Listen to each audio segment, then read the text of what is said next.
তো এই দুইটা ব্যাডমিন্টনে সব ধাগা কেটে একটাতে রবার ব্যান্ড আর একটাতে লোহার তার লাগাই, তাহলে কি রবারের ব্যাটটাতে ককটা ফেললে আকাশে উড়ে যাবে আর লোহার তারের ব্যাটটা কি কখনোই ছিড়বে না।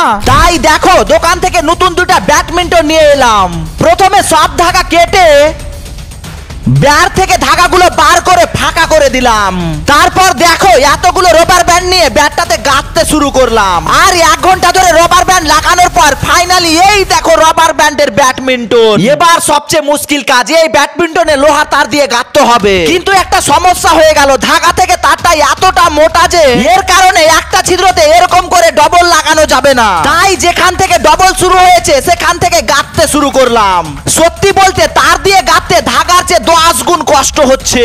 আরে যা, হাতটাই কেটে গেল। আর পুরো 4 ঘন্টা পরিশ্রম করার পর লোহার তারের ব্যাটটাও পুরোপুরি তৈরি হয়ে গেছে।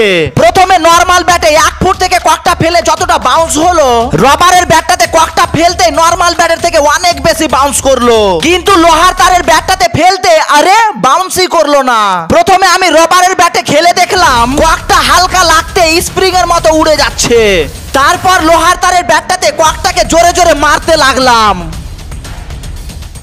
দেখো ব্যাটটার কিছুই হলো না, কিন্তু ককটার কি অবস্থা হলো দেখো। এই দুইটা ব্যাডমিন্টনের মধ্যে তোমাদের কোনটা বেস্ট লাগলো কমেন্টে বলো।